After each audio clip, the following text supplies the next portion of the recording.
दोस्तों, वेदों के ज्ञान के बारे में हम आपको अक्सर बताते रहते हैं और आपको एक बहुत इंपॉर्टेंट चीज़ आज बताएं।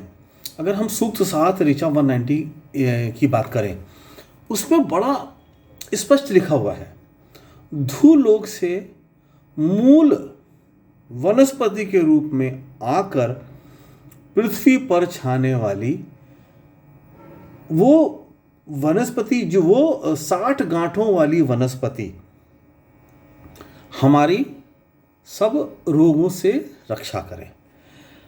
अब देखिए साहब, ये दो चीज़ इसका नंबर वन, एक तो जो अथर्ववेद है उसमें बेइंतहा, अगर आप अथर्ववेद को पढ़ें और उनकी औषधियों को हम उनको अच्छे से ट्रेस कर लें तो आप ये समझ लो कि हम सारे लोग रोग मुक्त हो सकते हैं, हमें कोई रोग होगा ही नहीं, सब दीर्घायु को प्राप्त होंगे।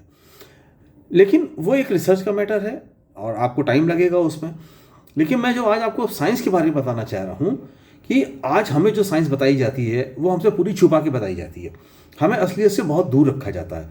ये हमारे सोलर सिस्टम में जो लोग बोलते थे 7 ग्रह हैं, फिर 2 और बड़े, हमारे सोलर सिस्टम में ही लाखों ग्रह हैं। कोई नहीं बताएगा, मैं बता रहा हूँ, लाखों ग्रह हैं जिसमें जीवन है।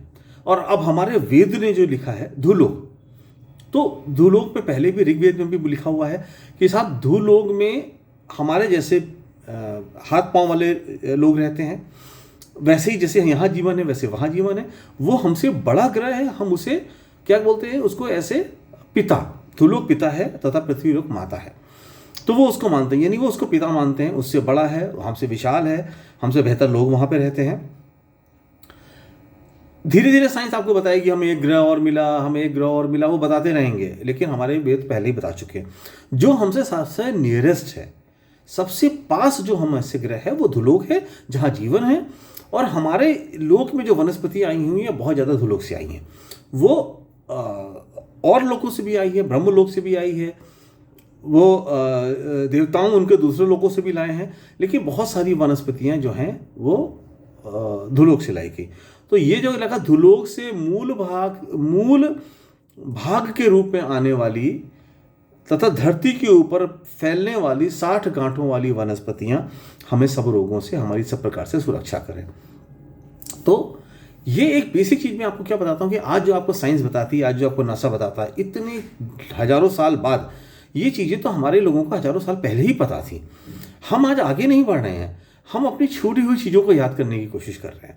आज का साइंस जो बोलता है वो हम साइंस है, डेवलप्ड है, वो डेवलप्ड नहीं है। वो पुरानी जो छूटी हुई चीज़ें हम भूल चुके हैं उनको दोबारा याद कर रहे हैं। और जब भी हमारी किताब आ जाएगी जो वेद और साइंस के ऊपर है, कि जो हमने वेद और साइंस को लिंक करके जो एक विश्व प्रसिद्ध किताब बनेगी, जिसका जो ज्ञान होगा वो अथाह ज्ञान होगा, जब तक वो नहीं छपती हम आपको वेदों के बारे में बताते हैं और आपसे प्रार्थना करते हैं कि अपने वेदों को पढ़ें, आपको महान ज्ञान की प्राप्ति होगी, महान आध्यात्मिक शक्ति की प्राप्ति होगी।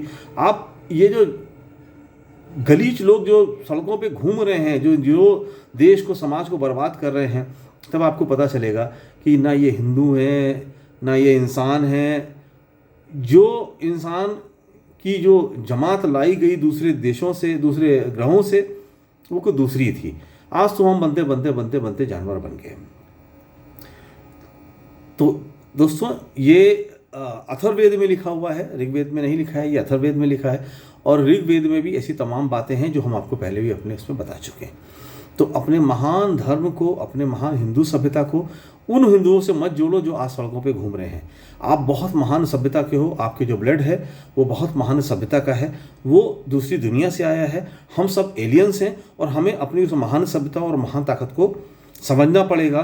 और उन छोटे भाइयों से डर के, घबरा के अपने जीवन को व्यर्थ करने की जगह, देखिए जगह जगह लिखा है, इंद्र भगवान जो दुश्मन हैं उनका नाश करें और हमारे साथ रहें, आए, सोम पिए, सोम रस पी के खुश हों, ब्रह्म जो स्वर्ग जैसी अनुभूति उनको प्राप्त हो।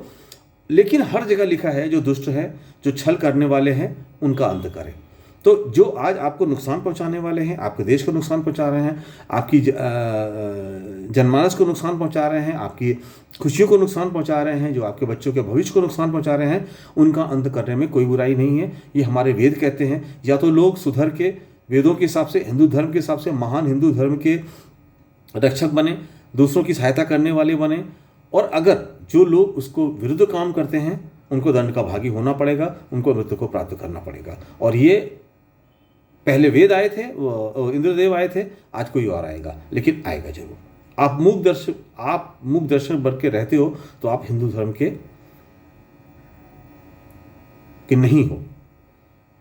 हिंदू धर्म का वही है जो जुर्म के खिलाफ आवाज उठा के लड़ रहा है। Thank you.